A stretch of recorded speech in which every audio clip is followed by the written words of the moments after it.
two, one. Hello, my friendly acquaintances. I'm George Bruno. I help men in acute distress recover from divorce and breakups. And I'm talking with Tony Rubleski, a friend of mine who I've gotten to know and actually sent me some books, maybe a little over a year ago.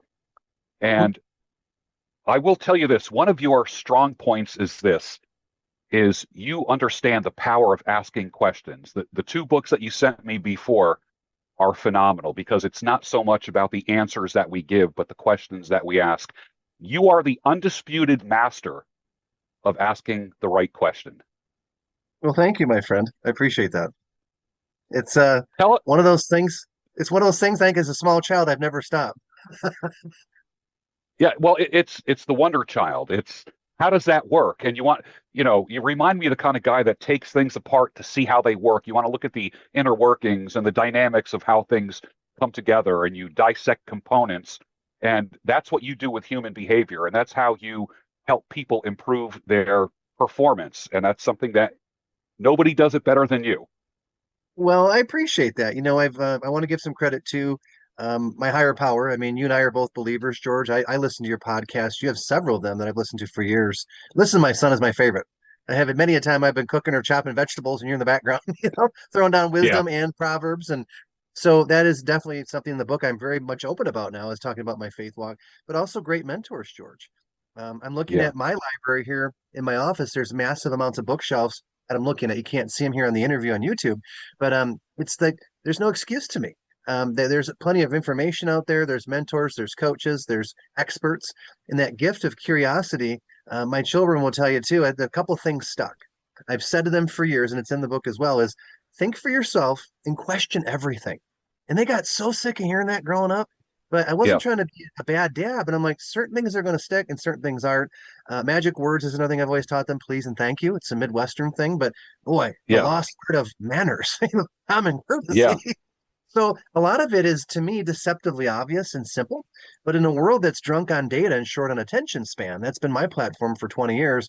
The simpler the better, George. Doesn't mean there's complex things that you need a coach or you have projects that require mind and bandwidth, but the better questions to also save you a lot of time. I love that. I love that. Now you have a new book coming out called 50 Lessons from the Pages and Stages of Life. I'm excited to get that book. I looked at the table of contents, looked through it, and I'm like, wow, this is really amazing. How much of that is ultra personal? I get the feeling that this book is not theory. Correct. Yeah, the subtitle is 50 Lessons from the Pages and Stages of Life. So the pages as a writer, the stages as a professional speaker for now 26 years paid.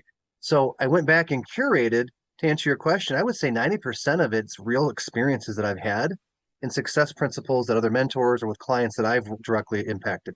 The hardest part, George, is to curate and go back and look at not only the wins, but the darkness. And this book's going to shock people. You were the first to take an advanced look at, along with about 30 other peers in different industries. But I was a little nervous. There are stories in there that now we put all the cards on the table. I'm sure the trolls are just sitting there, warming their hands up, chomping, because when we go, it's not to hurt, to alienate. But if you're going to put out basically a memoir looking back on your career and some of your personal challenges and successes, to omit certain things to me is not genuine. So we go all in. And I've got people that have heard about it. Like, we can't wait to read this book because I've been dripping it out with our team for about 60 days, very actively. Like, here's a chapter from the new book. And that's not a strategy that I just actually came upon. I had other coaches and successful writers teach me that. Give away your best stuff. And if people see the value, they'll continue to want more and more. And when the book arrives, I've got the one copy right now, an advanced copy. We get a whole stacks of hundreds of them in about 4 days, George. And one's got your name on it, by the way. Um, Beautiful. it's just one of those things to say, let's no longer sugarcoat. Not that I was holding punches throughout my career, but I feel now at 53 as a Gen Xer, it's time to really put it all out there and say, you know what? Not to offend, make anybody mad, but it's to paint the whole picture, George, of entrepreneurship, which is hand to hand, tough combat. Dan Kennedy, one of our mutual friends, he's been a mentor of mine for almost 30 years. Dan taught me in my Yes. 20s that being an entrepreneur is the loneliest job in the world. You work with thousands of entrepreneurs in your coaching and your practice, and you influence many of us with your YouTube, your wisdom, your audio. So you get it. I bet many of the men listening in your audience and women too. There's so many great female entrepreneurs. Most of my clients, George, are female. They're the Yeah. meeting planners. They book me, and it's kind of like the hybrid. Most of my fans that buy my books are female, so it's a strange world. But the thing is, this people are people, and being an entrepreneur, what I say in the book, is the loneliest job in the world. If you choose to be that way, George, if you choose it, that's up to you. That's the good question: is does it have to be lonely? Is there a mastermind? I know you're in great masterminds. You're an advocate. Are there books? Are there podcasts such as Listen to My Son that I can dial into? There's no more excuse, George. The challenge is we're drunk on data, but we're short on discernment and wisdom. That's the real challenge in the age of digital and AI. Drunk on data and short in discernment. Wow, that's pretty profound. Explain that. I think it's the gift of wisdom. You and I have got many odometer wheels. We've seen, Malcolm Gladwell called it in his book Blink. You can see something and immediately kind of disseminate it because you have expertise. You have so many talents, George. I've read your bio and your resume, and I've seen some of the work you do outside of the YouTube world. I bet when you sit down with a client, you're just like bang, bang, bang, bang, bang. Because you have the repetition, you have the knowledge set, you have the questions, but more importantly, George, you know how to listen. That's a big part of the book. Yeah. Is a chapter on listening. It's called Listen Well. And Yeah. it took me probably up to about the last 10 years to be more like, Tony, be quiet. Just listen and find resonance.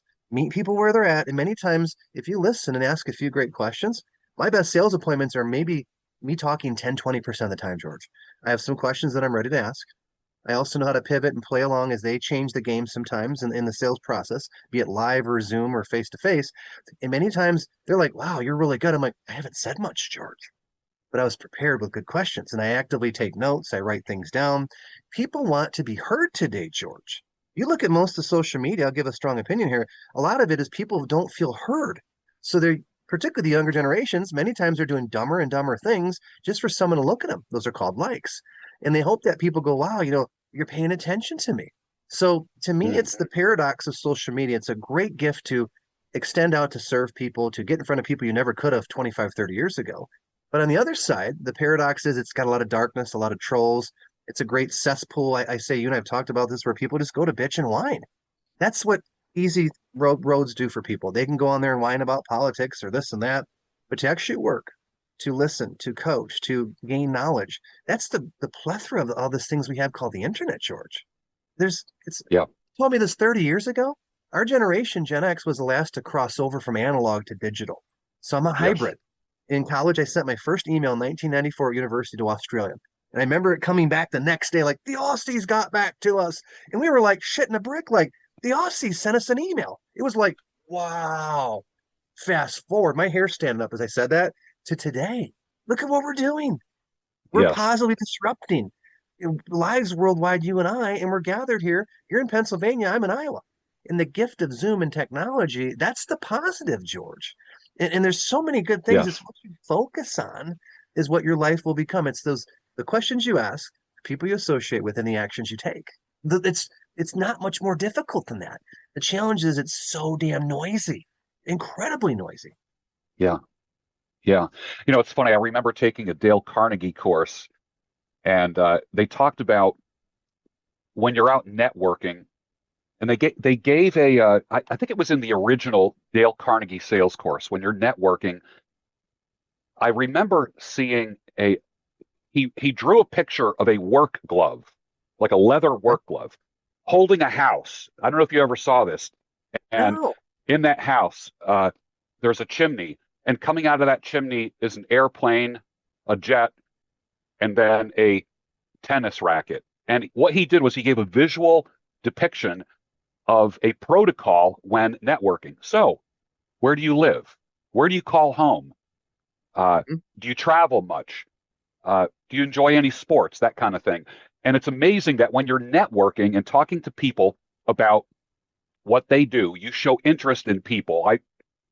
I find that it for 10 years we saw the Dos Equis beer commercial on TV with the most interesting man in the Yeah. world, and I've been telling people to be the most interested man in the world. Uh, I remember the story of Dr. Bernie Siegel, a cancer surgeon who had a auditorium at a hospital, and he would on Wednesday nights he would have kind of a Q&A for people with cancer cancer survivors and their loved ones. And he had a microphone on the stage. Mhm. The auditorium was packed out, and he spoke into the microphone and said, "All right, here's the rules for tonight. You're going to tell your story. You're going to limit it to 3 minutes, and you're going to tell your story. And I will cut you off if you go more than 3 minutes, like that kind of thing." And he said, "Who Yep. wants to go first?" All the hands went up.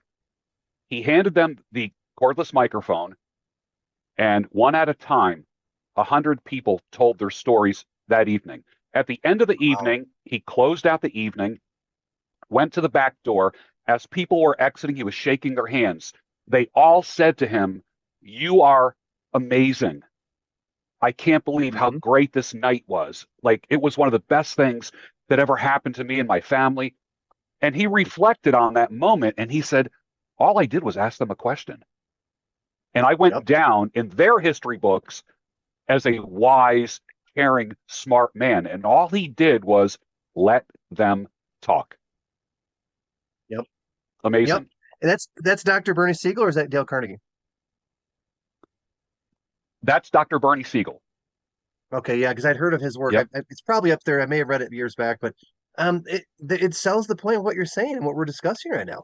Um, People just want to be heard, and it's fascinating when I'm doing sales training. I did a training for a bank in the Midwest 3 weeks ago before Christmas, and we spent 15 minutes on listening. And the banking team was very advanced. I mean, there's a senior sales executives, and they said, "Hey, what about adding this point into the part of listing?" They added three more points. I said, "You know what? I should send you guys a thank you, which I will, but maybe you're going to send me an invoice," because I wrote them down. I did a training 2 days ago to start the year for a bunch of insurance agents, George, on Microsoft Teams. And that slide came up, and the three new points came in about the power of listening. So it's a lost art. There are masters. The top salespeople aren't the big talkers. You think of like the Wolf of Wall Street. You've got, was it Jordan? Yeah. I can't remember his last name, but he's been famous. He's on the speaking circuit. And the movie with Leonardo DiCaprio, he is like the cliche. Jordan Belfort. Thank you. And I watched it the other night a little bit of it. I was like, my goodness, this guy today would be run out of every office. There's too much enthusiasm, too much bravado, and too much damn testosterone. And from the movie, too much cocaine. So if we haven't gotten your attention, what, 7 or 8 minutes into this interview, like, we're just getting started, Sultan, Mr. Bruno. So I look at that and say Yeah. that's what most people think top salespeople are. And it's a myth. And the Yep. book really lays out the case that one of the chapters is called Selling You. It's not the great book by Napoleon Hill back in the 30s and 40s, but the premise is this. Your top salespeople have several skills, and I want everyone to take a note or two. If you're driving, be careful. If you're at the gym, obviously use your discretion. But we are all in sales, George.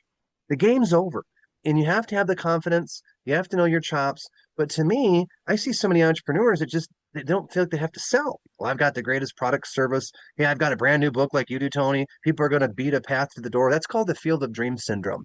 If you build it, they will come. No, they won't, Sparky. No, they won't. Newsflash, time out. There's too many people out there throwing things out there, hoping it hits and lands.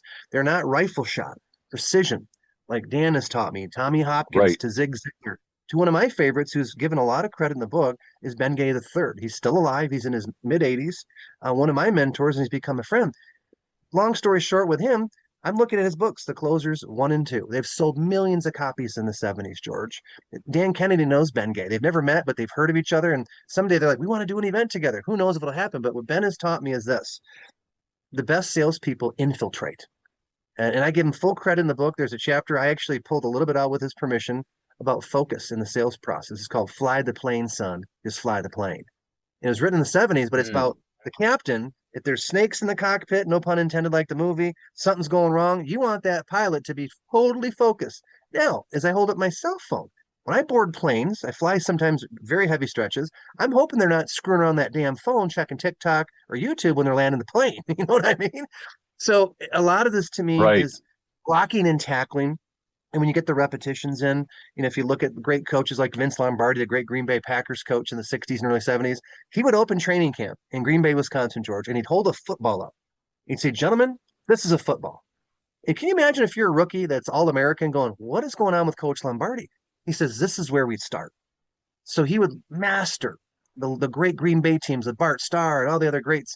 Whether you like Green Bay or not, their coach knew how to master the fundamentals, repetition, discipline. That is like exotic to most people. Particularly, I'm going to sound very stereotypical here, to a lot of people under 30. They go online and say, you know what? I found a YouTube video. I could do it all. They think they can hack their way to success. This book is a damning argument. I'll be very clear here, George. You're one of my first interviews here on YouTube for the book launch. We've got TV next week, radio, and all the other stuff. Is that I'm tired of the term influencer. We're the doers. So wherever you're listening, maybe it's something with a languaging, but people say I'm an influencer. Who are you influencing? There's the questions again. Why do I can help anybody? No, you better get more Right. specific. Who you want to influence? Who do you want to serve? There's the rifle shot. And the sales to me is a lot of it's woven in the book because so many entrepreneurs the first few years struggle with revenue. How do I get a customer? Then how do I get them to come back? Yes. Then how do I get a referral? There's a chapter on referrals in there. So this is looking back the dashboard of about 25, 30 years, 21 years now self-employed without a paycheck. I have to earn it. I don't influence it. I hustle, George. You Yeah. hustle. Any people in your audience hustle. They're Yeah. shaking their heads, probably drinking their coffee, going, damn, he knows what I'm going through. Because again, Yeah. there's resources out there. I appreciate your support and belief in what I do because it's a team effort. No one is going to do successful entrepreneurship by themselves, George. You need a team. If it's virtual, if it's around you, you don't keep moving and improving your systems and growing unless you have a good team. So I know I went on a little bit of a tangent there, but my soul is just sometimes gets so frustrated, George, like you do. I mean, you're in the crosshairs as someone that's an expert, Yes. that's a doer, not Yes. so much per se. You're an influencer, that's one of your labels, but you have the track record, the history to pull that off. So I hope there's some nuggets woven in there. I did a lot of name dropping because these are mentors of mine. I'm very adamant, as you know, as the quote and the question guy, to constantly give credit to those that have been in front of me or that are active, that are doing good work. Give us a little, I guess, for lack of a better term, the Batman origin story of Tony Rubleski before we get into the book. Youngest of 9 children. What a fun ride that was. I wouldn't trade it. I talked to my partner Sheila here, and she's the youngest of three, Midwestern. And we often reminisce, and sometimes we're like, we had the best upbringing. We're both Gen Xers, and we talk about the time in the 70s, George. You're a few years ahead of me chronologically, but that was the genesis, I think, to enjoy life. And many of my siblings said, Tony, you came out just happy, and you're always happy. That was really my soul till about my mid to late 30s, George. And then life started to hit hard. Three little kids that were starting to grow up. I had a small business that was starting to blossom. I was on the road. And what I realized is it's kind of like the Rocky movie. Life's going to hit you. And how are you going to get up? And as I look back, before we prepped our interview today and looking at some of the notes throughout the book, my 40s, George, was like a roller coaster ride. Some successes in some areas, but some deep personal valleys. An addiction to gambling that came on much later in life. It was probably sitting there, but based on my state of mind, my self-esteem, it was easy to hide it. I had money coming in. I had a beautiful young wife at the time, and I was starting to do just nefarious bad things. And I don't get any glory or accolades for that. I did a TEDx talk on gambling a couple years ago. Go figure. I've been trying for a decade to get a TEDx talk, and I finally get one of my lowest point gambling, how it saved my life. But Right. the 40s would be like, I landed a major contract with Remax to train in 20 US cities, touring with them on one of my topics. At the same time, I'm in basically rehab in Gamblers Anonymous. They had no idea. So we're walking through the Vegas airport, and I just started rehab. I'm thinking if they knew, and there's like four of them, that I'm in Gamblers Anonymous and I'm up there teaching success to all their agents, I felt like the biggest fraud of all time, Mr. Bruno. But the show must go on. And that's where the training, Yes. the mentorship, I could hear Dan in my head, Kennedy saying, you know what? The audience doesn't care what's going on in your personal world. You need to make it about them. And it's got to always be about them. So I call it the crazy train in my 40s, bankruptcy, when my divorce happened, my first wife. And that was hard to process. I thought, am I a failure? I've always paid my bills, but divorce and hospitals are typically what bankrupt most Americans. So I'm unfortunately one of them. However, that's not who I am anymore. That's who I used to be. And to climb out of that a few years later, get remarried again, blow up a marriage over a gambling problem. There's been some interesting challenges. It's not woe is me, George. And hopefully the lessons in the book will inspire people to not do what I did or show them if there's warning paths like, hey, check engine lights on with your spirit or your thoughts or your temptation. There's a chapter on temptation in the book. And again, I want the reader to go, this hits me right between the eyes and in the heart. Because I've seen so many speakers like you have, Georgia, just they tell that same story for a decade, they cry on cue, and it's disheartening. What is the lesson you can impart from the moment? A lot of my teachers that are public speakers and the best communicators on the planet have said the story should be 80% about the impact to the audience and 20% of the story.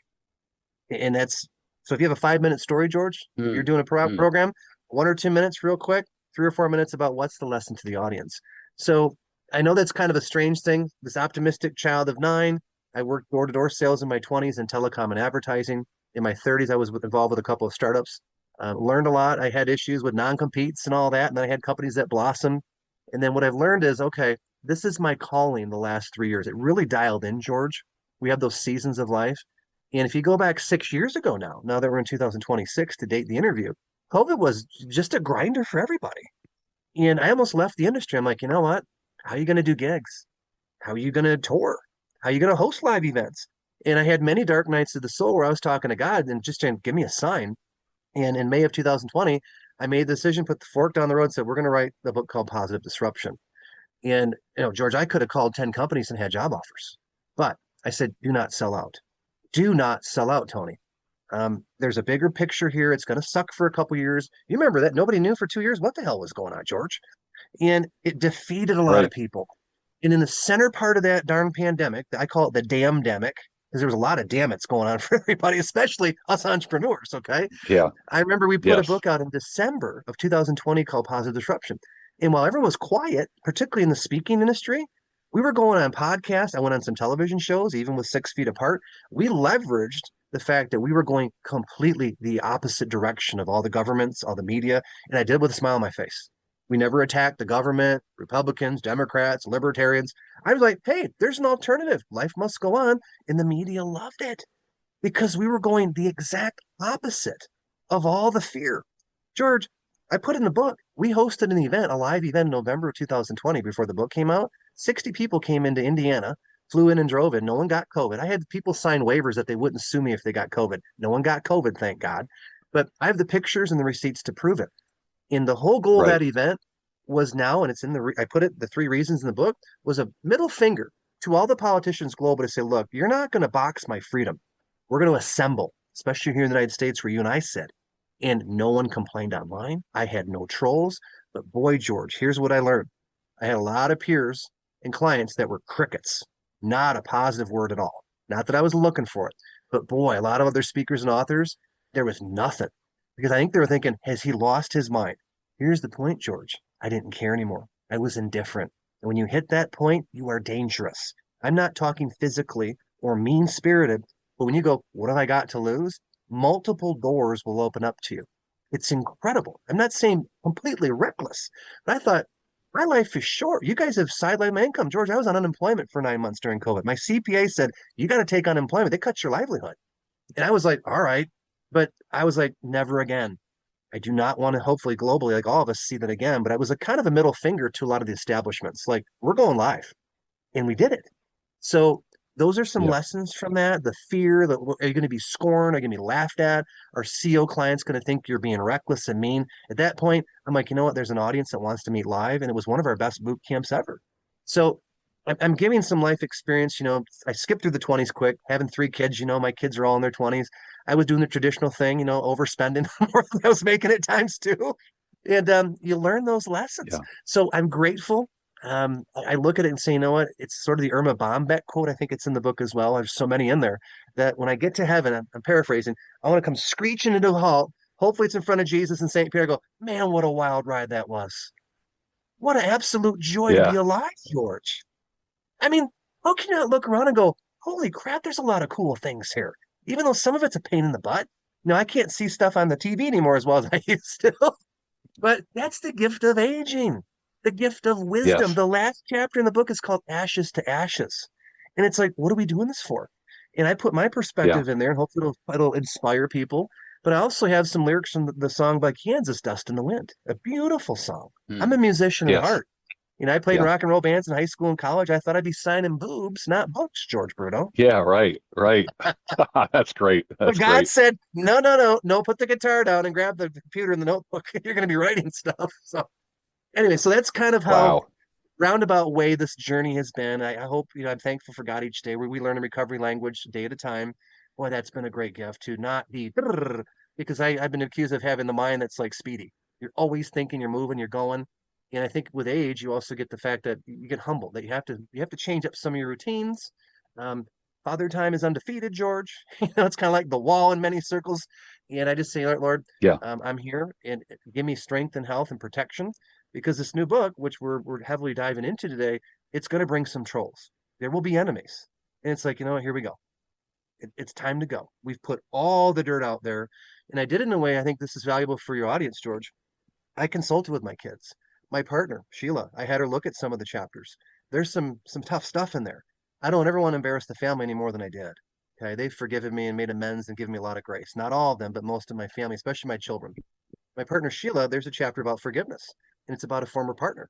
And I read it to her. I said, are you okay with this? Because it's not me naming the person, but the chapter is about forgiving someone that went really unhinged during a breakup. George, that's your wheelhouse, okay? And I know it will get back to this former partner, and I hope they read and go, wow, I hope I have a change of heart here. I may never know, but Yeah. it's that Yeah. revealing because when you're out positively making changes or you're leading, and many of your audience are leaders, count on the firefights. And typically those that are the biggest doubters, George, secret, knock, knock, they're usually those closest to you. Yeah. Flash. And it's okay because they see you at a place they always want to see you. And when you evolve and grow and change, they want to pull you back like a rope and say, no, no, no, come back. You're going too far ahead of me. And the hardest part, I would say, or challenge of this lifestyle is I'm on the road a lot, George. It's a very inconsistent, there's not a lot of 9 to 5 sometimes. And it's tough on relationships. And from Dan Kennedy to other mentors and coaches I've hired over here, so look, that's part of what you're signing up for, Tony. You will likely end up divorced and you're going to have a very patient woman because you're always growing, you're learning, you're moving so fast that it freaks people out. And that's good to a degree, but it's also something you have to manage wisely if you want to be in relationships, George, especially with a partner. Okay. So how's that? That is true. I just am so excited because I I've been looking forward to this interview for a while. I think it's great. I will tell you, I have 95% of my audience is men, Hmm. 5% is women. That comes out to about 15,000 women that see my beard every single day. I have about 1.4 million people that see my face every day across all the platforms. So this is Awesome. probably going to get out there, especially with the all the clips and the stuff that we're going to pull out of this particular conversation. So let's dive into the book. 50 lessons from the pages and stages of life. Go inward is one of those chapters. Tell us about Go Inward.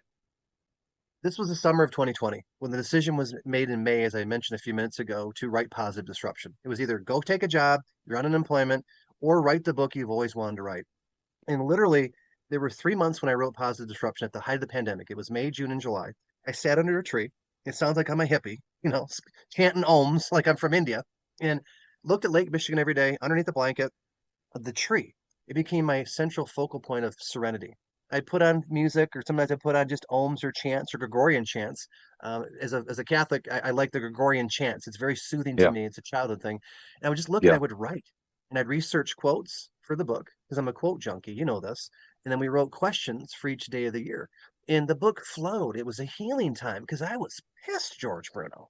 Everybody was. It was like I I traveled also more that summer with my children than I ever did for many years because I'm like, I'm getting on airplanes. We're going hiking. We're going to Vegas. And I was not afraid. I sat on empty airplanes and I questioned everything. I watched everybody else. I walked into full grocery stores and I'm like, this is absolute BS. I can't believe we're living in this nightmare, this dystopian planet right now.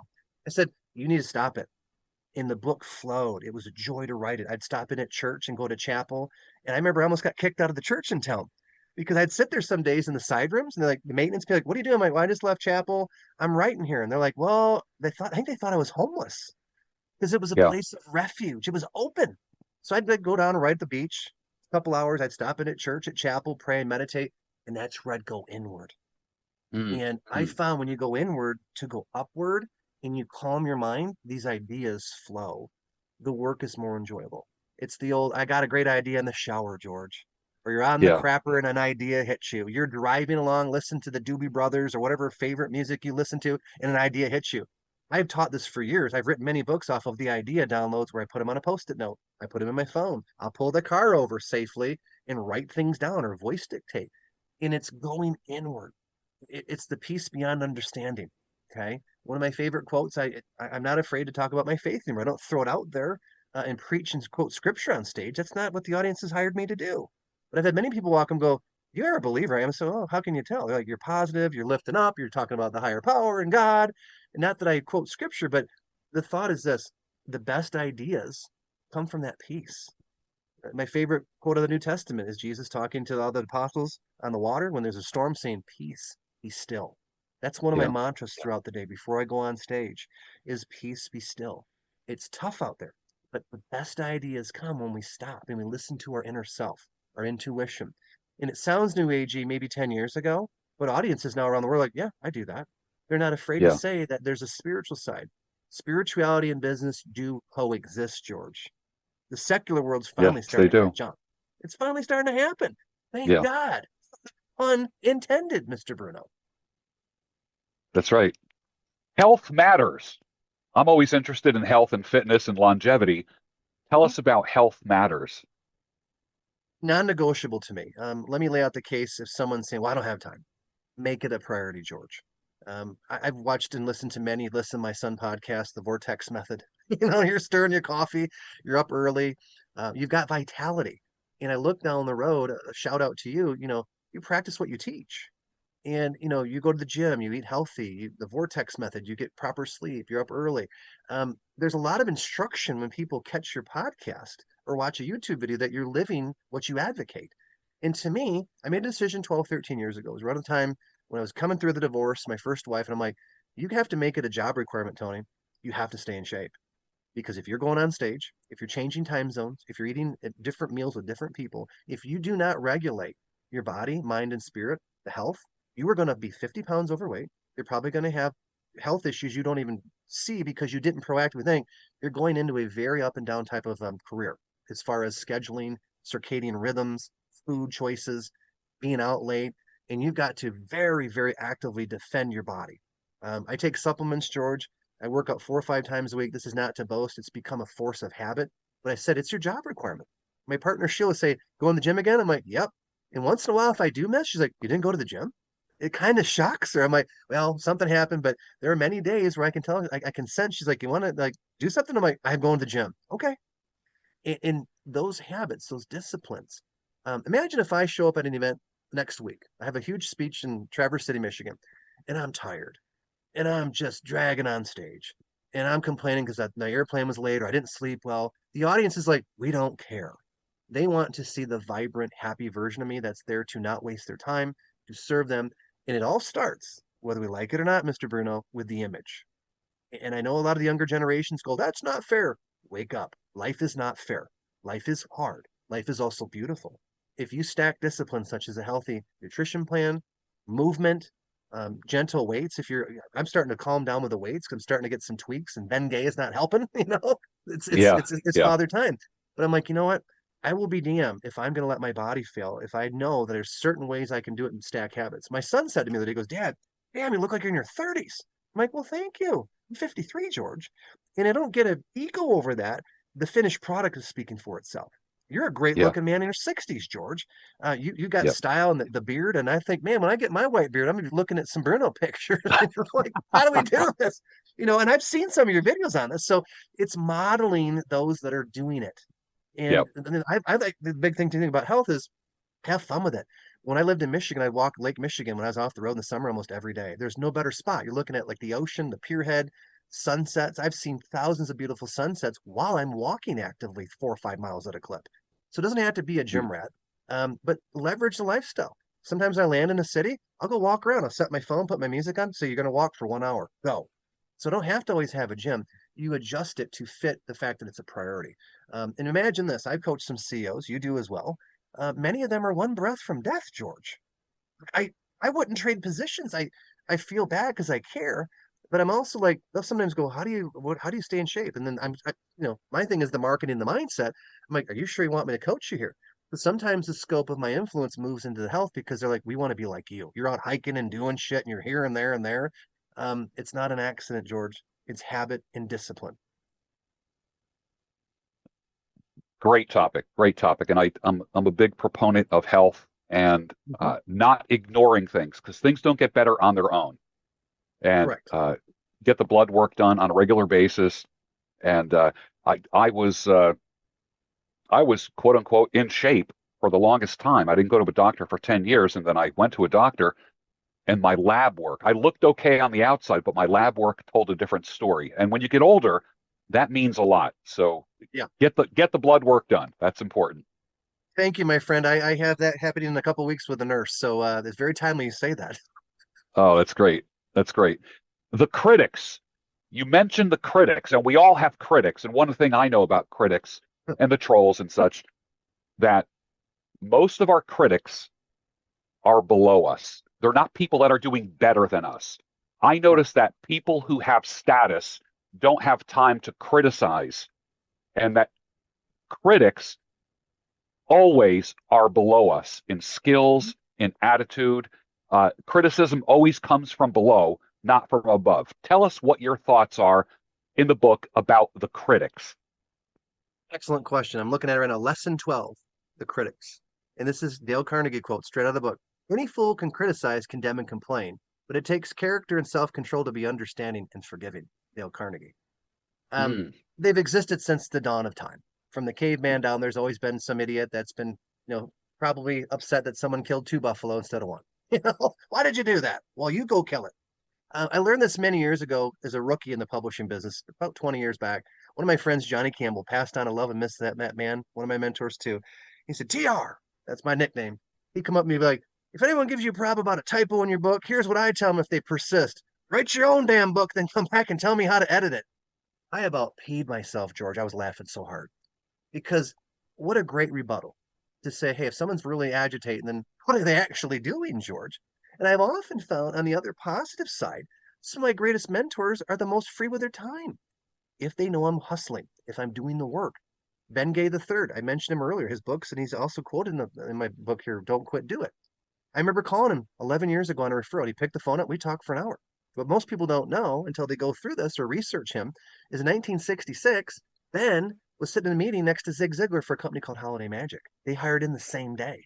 Sales contest. Ben Gay beat Zig Ziglar and became CEO in his 20s of a company called Holiday Magic, similar to like an Amway network marketing. yeah, And Zig got the Rolls Royce. Proven stuff. I'm sitting on the phone going, I am listening to a legend. They call him the last man standing in certain circles, Ben Gay.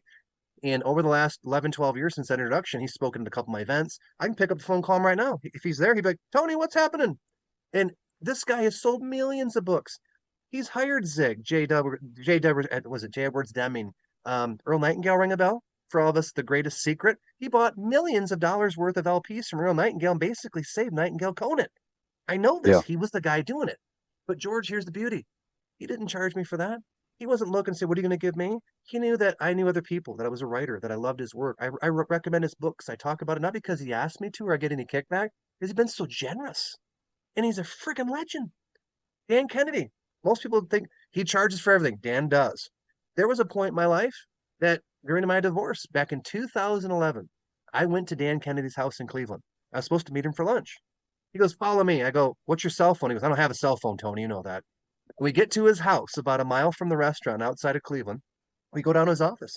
And I had a couple of ideas I want to share with him, pitch to him. And we met for 3 hours in his office. And I got mm, ready to leave. He knew when my divorce was almost final. He could just sense the dread in my soul, in my body language. He looked at me when I walked out the door and he said, Rubleski, don't worry. You know how to make money. You'll be fine. And that meant the world to me, George. And he didn't bill me. Now, if it gets back to Dan, he might be like, whatever. Why'd you tell people that? He had the gift of consideration to know that I yes, was down, very down. And the meeting went really well. There was a lot of value exchange, and some things came out of it a couple years later that were very productive. A couple visions and things I discussed came true. But I needed that more than ever, George. And there's people that I still mentor privately that I don't, charge them. If there's an yeah, entrepreneur that's really struggling, they've read a couple of my books, they go to a live event, maybe they go to one of my boot camps, and they're struggling, I might be like, hey, I got 15 minutes on this day. If you're available, call me, and they'll do it. And the ones that don't, that's very rare because I don't advertise. I give out. To me, it's tithing. It's giving back too, George. See, yes, the book yeah, the book weaves in a lot of different things that aren't separate, independent islands. But when you stack them together, they're lessons for not just business but for life because that they all intersect now, George. And again, there's strong opinions in there. And some people are going to look at certain chapters, I believe, like that's really relevant to my situation. That's not as applicable yet. but some of the reviews are like, man, I can go back and forth to this thing constantly and pull out little nuggets from it. And again, it was difficult to write, George. It took about 3 years because I'm busy. I'll get it done eventually. It'll happen. And I finally said this past year in May in Sedona, Arizona, the desert, in front of 10 people, I said, damn it, that book's getting done this year. Right on schedule, Mr. Bruno. But I had public accountability now. And I said, you know what? We've had this book almost done for what, 2.5 years? It's time to move it from almost to finished. So Hmm. anyway, I I just I'm excited. I'm you can tell by my enthusiasm that where we're heading in now the new year, there's a lot of people that are going to need George Bruno. They're going to need my work. They're going to need other people that are listening, their expertise, their skill set, their talents. And those that have the energy of traction that lift people up. Oh, you'll have the trolls and the haters like we talked about. But you're gonna have a lot more people Yes. like, wow, I want to work with that person. Like, wow, there's something about him. Tell me Yeah. more of what you do. And to me, I'm so amazed that people don't understand that the attitude is so critical. I I've been saying it from the stage, from the top of the mountain for the last 20 years. And boy, we are in just such a negative cycle right now overall globally. People just like to get upset about the darndest things, George. So I don't mind being a counterpunch, a 2x4 to the skull of the mind. I'm not talking physically, that when you get out there that like, man, um, this is something that I never thought there's another way and to not rescue people, George, to show them another way, to show them another path. Mm. You do it with men. I mean, you've saved thousands of men, George. That's a big deal. I've listened to your stuff when I've been down the valleys. I'm like, man, this guy's got it. And I've been to therapists. I've read the books, many that you've read, and it all helps. There's plenty of resources, but someone that's got the wisdom and the mileage, that's what this also the book is about. It's looking back and saying, we're not done yet. But here are some things that are really, really you can learn from that are on the positive side of life, and here's things you definitely want to avoid. And there's no blueprint or timeline on when these things happen, George. There's not. You could be cranking along. You've had probably many clients that are successful entrepreneurs, and wife shows up and says, "Here's papers." Well, I've had that done. You know, Yeah. I'm not mad Yeah. about it. I've made amends because time is the great healer. But if you're listening right now and you're rock and roll, Godspeed and continue, my friend. If you're male or female, I don't care. Continue to serve people. But also know that life can sometimes throw a curveball at you. And how are you going to respond? One of my clients said, she's in the bank industry, you are the most persistent SOB I've ever met. Like, I'm like, she's like, you always keep showing up with something like a new book, a new idea, a live event, a resource, a YouTube video. You're constantly showing up. Um, I told her, like, I'll keep showing up until I die. I love what I do. And it doesn't mean they're always going to hire me. Doesn't mean they book me to speak every time or buy my books or coach me or want me to consult. But they're like, you always show up. There's a chapter on follow up, relentless follow up. The fortune's in the follow up, George. So many people miss this. And a buyer is a buyer is a buyer. We're launching the book. I have several clients that have bought multiple copies of every book because we stay in contact with them. Hey, I'm just letting you know we got another book coming out. I appreciate you. You're the first to know. We'd love to have you get this for your team or your top clients. Many orders roll in. That's not an accidental one time event. It's knowing to build relationships, George. It really is. You and I have had a relationship now for a few years where we've been mailing back and forth and fanboying each other because we appreciate each other's work, you know. Yes. But Yes. it's not malevolent. It's because I love your work. I love your energy. I like that you're sometimes perceived as controversial. Perfect. Dan Kennedy, my mentor, his tagline's no BS. They call him the Yeah. professor of harsh reality. One entire shelf I'm looking at is Dan Kennedy books, Yeah. entirely Dan Kennedy. And I'm so grateful to God that I ran into him at 23 years old. I went to a seminar, pre-internet. I bought his box of stuff, magnetic marketing, and I implemented Yeah. it in telecom. And we stayed in contact and he started to go, man, this guy's implementing my stuff. But I never like went to his high-end coaching groups. I'd go to his live events, George, but I would mastermind. I'd invest in his resources. I'd go to live events. And to me, this is another form of a live event. How cool that we can gather like this and record and archive it. George, your videos are going to live on longer than George Bruno. I hope you Yes, know they that. will. It Yeah. will echo much farther down the internet AI stream, and it'll touch people more than you would ever know that even now while we're alive. And to me, that's the genius of teaching, of serving other people, and expanding and getting all your talents out while you can. And knowing that those curveballs are going to come, you're going to, all right, seen this, been there. Who else has been there that can guide me through it? Yeah. So Something you said when you were calling a person in the financial industry, and you said, "I got a new book out. I think your team would benefit from it." That reminds me of an old Brian Tracy. I think it was Brian Tracy's first first cassette tape series, cassette Wow. tapes, right? Yep. And I remember him saying that the top 3% of salespeople are people that ask for the sale. You don't just present the information and leave the ball in their court. Literally, it was you ask for the sale. So when you called that person in the financial industry, you said, look, I have a book. I think your team would like it. This is when it's available. This is how much it costs. This is, I'll get it out to you, whatever. So you're asking for the sale. You're being assertive when everyone else is just suggesting that they get it. You have, you are 100% sure that your data is going to help them. Correct. Well, and there's a chapter in the book called The Power of Asking. And that to me is, I taught 2 sessions this week already, George, on referrals. It's become what I've been known for besides the mind capture guys. You're really good at teaching referrals. I've been fortunate to be blessed by the best. I've interviewed Brian Tracy for my book Trailblazers. He went through in the interview, George, and explained his goal setting system, the acronym. I about fell out of my chair. I'm like fanboying, going, my hero is explaining goal setting, and I'm taping this. Thank God we're taping. Yeah. And it ended up Yeah. becoming one of my number one best-selling books, Trailblazers. So I've been fortunate to get around people that taught me, and I always feel it's an obligation if I'm paying a coach or invest in a product to at least take an idea or two and implement it. It's since I was a young puppy in sales at 19, knocking on doors. George, I started out knocking on doors saying, "Hey, would you like to talk about your long distance phone bill?" That was the most hated door to door service, probably besides religion. Okay. Yeah. Hey, I want to save you money. Slam the door. I didn't know any better. I was green, young, and dumb. But in my 20s, I met Brian Tracy's and the Dan Kennedys and the Tommy Hopkins, and I could name drop them all, or I went to their seminars. And I was just say, you know what? Why don't more people do this, George?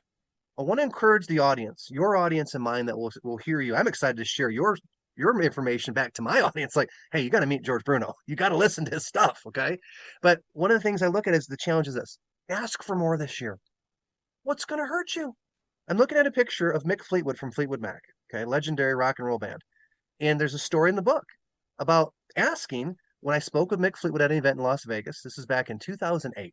The promoter came up and I said, hey, I really want to meet Mick. Is it possible? And I had to catch a flight, George, out of Las Vegas. It was at Mandalay Bay.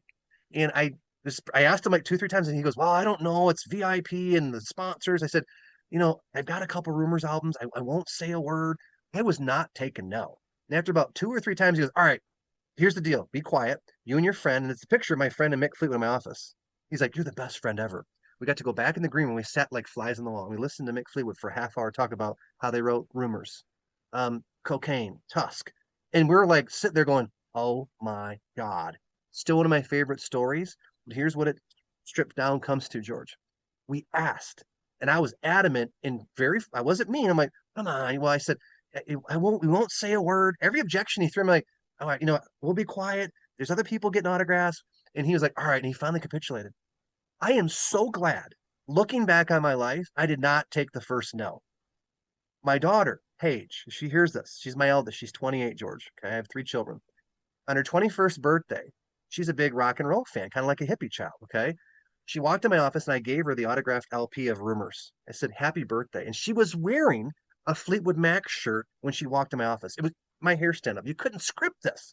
And it's not Amazing. about me boasting. It's we don't ask for much, George. I don't want to look back if I'm granted a long life and say, damn it, I should have asked. What if I'd written that book? What if I'd made that phone call? What if I'd mailed that book to someone I thought maybe wouldn't have an interest?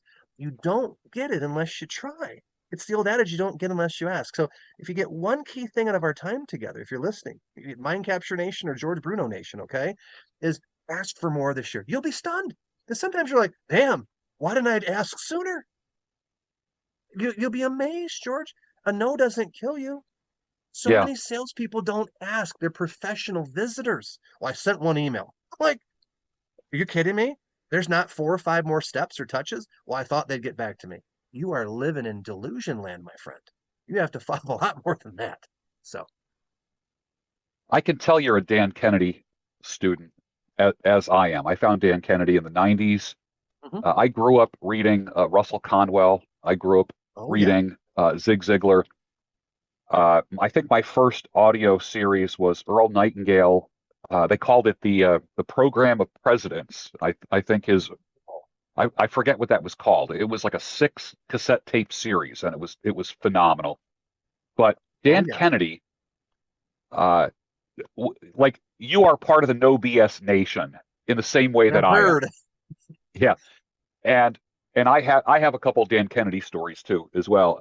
Very personal stories that, he comes across as being real gruff at times, but uh, I have found him to be a very warm man, and I've gained so much from him over the years. So it's been a long time, but I remember Dan talking about deadlines and accountability. And then I was listening to Ben Settle, another No BS Mhm. Nation guy, and he was Yep. talking about hard deadlines and accountability. And I'm thinking, my gosh, and then I hear you talking about deadlines. It's a chapter in your book. Tell us Yes. about deadlines, because it seems like the whole No BS crew were all about deadlines and accountability. Tell us about that. Deadlines get things done. Let me repeat it. Deadlines get things done. If there wasn't a deadline, there'd be no progress in the human race. There'd be no achievement to say, let's build it better, let's build it faster, let's make it better. You look at the whole AI arms race, the artificial intelligence battle. A lot of that, my perception, very limited, is that we're in a race to see who can claim that country to country because of the fact that the innovation now is so rapid fire. And it's like we're on a rocket ship. That to me is deadline kind of gone mad, George, because we don't know the unintended consequences of an AI world. Singularity, I'm hearing about that now where we've arrived. My Yes, perception, and I'll come back to deadlines, is that remember who's in charge. We have the human soul. AI cannot replicate the human soul. Good luck. that's right. No algorithm's going to do it. I've thought about a future book of why the soul wins. And I brought AI experts to my events recently. They're phenomenal. We use it too as a resource to guide us to innovate to hit some of our deadlines, okay? But it's not the savior. Remember, we built the damn machine. I've said that, and audiences are stunned. I'm like, we created this thing. I know it's got a lot of potential, benefits massive, but it's got some dangers we don't know. But you know what? We created it. That's the gift of the human mind, the human spirit, the soul. And it's fun when you have secular or more of the scientists that are like, well, I don't know about that. Well, where do ideas come from? Research what Einstein used to. He used to sit and talk about why are things the way they are in his chair and smoke a cigar or a pipe. And he would just ask simple questions. Why is it this way? And he would come Yeah. up with these great ideas. That AI can't replicate that, George. It's a tool. We are the master of the machine. I hope. I hope that stays that way. I But hope so too. Yeah. you go back to the deadline question. Nothing gets done. When I publicly put out deadlines online, now I'm really held accountable. There's a fan base. I would not recommend that to someone new to that. You have to know your timing, your progression. But that's how I get things shipped. I've interviewed Yes. Seth Godin, okay? And Seth talks about shipping. And in his great work, it's the power of the resistance. He borrows that from Stephen Pressfield, another great writer. Seth gives him great credit, but Stephen talks about the resistance is doubt in our minds. Says, well, you know what? I'm not a good writer. Someone else has written that topic. Well, I'll have AI do it for me. I'll have my assistant write it. And we doubt ourselves out of shipping. Shipping to me is another term for deadline. And when you have deadlines, they also get your ass out of bed, George. Here's the benefit for your entire audience. When you have deadlines and people are counting on you, you can't have too many bad days because you're like, oh my God, people are excited. What got the first mind capture book done in 2004. I stumbled around about a year and a half writing the thing. I had three little kids at the time. Was I told five people, I said, you know what? I'm going to get this book done. I want you to hold me accountable. In the next few months, how's the book coming? How's the book coming? They would drive me nuts, George. That accountability five was a big reason Mind Capture book one, now we're at book 10, got done because they kind of like annoyed me, like, get the thing done. And a couple are like, we're excited. You need to get your book done. And that's when I sent manuscripts out at 31 years old, terrified, George, to Brian Mm. Tracy, to Dan Kennedy. And they started to come back. I got a couple that were like, absolutely not. Okay. Ooh. I remember getting a fax, the old fax machine. Yeah. Okay. And it was a letter from Dan Kennedy. He says, I'm going to write the forward to your book. And I was like, how about fall out of my chair, George? I'm like, what? I'm like, who am I? But here's what I also realized. I better deliver. If these peers like Brian Tracy and Dan and other names that were in the first book, I've lost track of them, that believe I know what I'm doing, I owe them. And I owe people that need my talent to go out and teach. But it Hmm. did not happen. If you rewound the clock of the company 21 years ago, unless I get that book done, that was the foundational piece of where we've gone the last 21 years. So to me, deadlines are non negotiable. You can set micro deadlines. You get better at them. You say, I can do that because you have momentum. And it's like the old adage, if I've done it once before, I can likely do it again. Looking at my office, I see all the books as I'm facing out here. I see pictures of Mick Fleetwood, my children, Les Brown, my partner, and I go, wow, the places you've been, like Dr. Seuss. And it's not to like stroke my ego. It's to remind me, man, you've helped some people. There's all this knowledge you want to keep creating. And those are people that have inspired you. There's a picture I'm looking at of me and Tony Robbins. I was 23 years old. My hand is literally swallowed by Tony Robbins. And we joke that that's the Yeah. other Tony R. I'm the other Tony R, George. But tell Tony Yeah. Robbins I'm coming. All right. But I sit there and go, wow, there's the vision. It's become reality. I'm looking at part of my bookshelf now, and there's 10 of my books there. I'm like, wow, it's all deadline driven in the momentum and having people that believe and having great fans and a great team. There's the teamwork component again. It's not the solo journey, George. Right now, we're witnessing to each other's audiences. I want them to know more about Dr. George Bruno. Hopefully, they'll like this mind capture guy that's kind of animated. Okay. But if they don't, that's fine. But I hope I didn't waste their time. That they Right. say, there's a couple nuggets here that I may never buy the book. And I say this to my live audiences. I'm in front of 200 realtors next week. Say, I may never see you again, but I hope you got something that'll produce a deal for you, close a house, get a referral. And I've done my work. And I don't mail it in, George. You bring your A game, man, because you don't know Yeah. who's in the audience. You don't know with all those millions of people each day. You're touching somebody right now with a podcast. There might be somebody in Thailand listening to you on a treadmill. They might be hearing me up in Vancouver, New Brunswick, places I may not get to physically, but because of a deadline, it got the work out there. It got your podcast going. It got your book done. It got your company started. It got your side Yeah. hustle going, George. And I just Yeah. tell everybody, implore them, use deadlines, and please again, ask for more this year. A lot of people are like a deer in the headlights. They're so distracted. Bread and circuses, the old Roman saying, it's the strangest I've ever seen. It's not going to get any better. So how do you lock in? What do you associate with it? What actions are you going to take? How are you going to stay healthy? What mentors are you going to have? And George, you could charge for what you do. Listen, my son, your podcast, you could probably, I'm not saying you have to do this, but here's an idea. You could charge people would easily pay for that. Patreon. Hey, make me an offer. You want to be a subscriber? Hell yeah. But that's built on you having discipline to do it, George. You're a busy man. And you did it. You did Yeah. deadlines. I'm doing deadlines. We have a deadline tonight. I'm like, yeah, I can't wait to get on the interview with George, but we have a limited amount of time to play together and share our knowledge with each other and the audiences. You have a chapter in there, and I wrote some notes after looking at that chapter.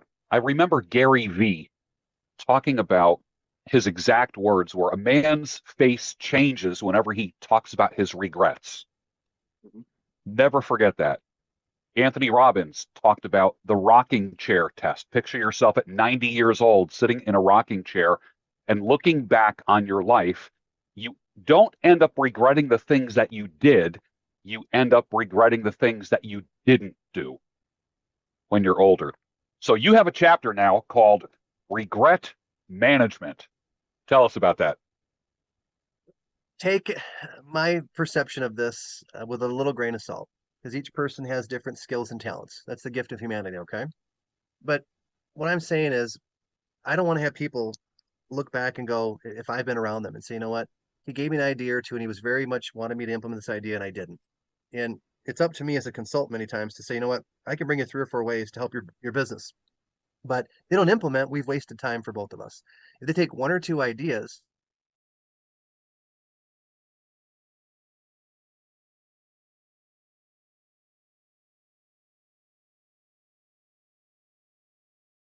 the semblance that the runway is going to get speed up, that life is going to go fast.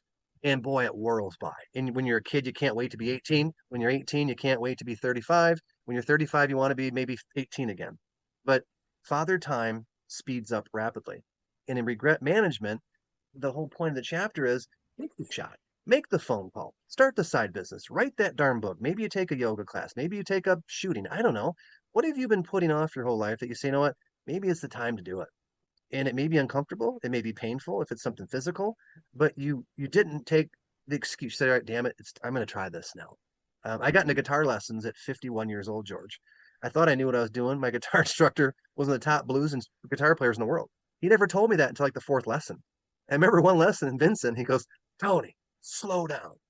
When you slow down, you don't F up. We all know what that means. And I tried not to laugh, but it was so humbling because I'm like, that's my speed. And my technique is like, no, you got to get the notes, you got to get the scales.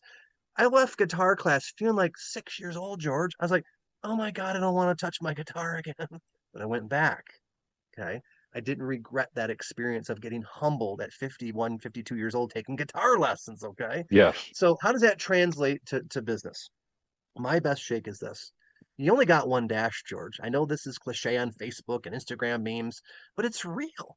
And I hope each of your listeners has a beautiful life, that when they have the valleys, they learn the lessons from it.